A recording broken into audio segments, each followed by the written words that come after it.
ஓடி வருகிறான் உதயநிதி, ஊருக்குள் அவன் பேர் உருட்டு நிதி.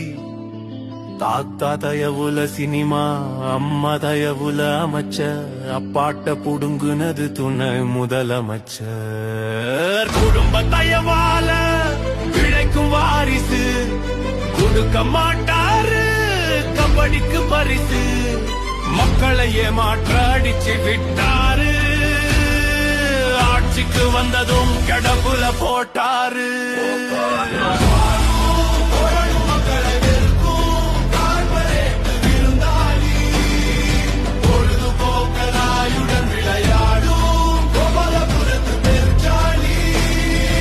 ராஜேந்திர சோழனா உதயநிதி,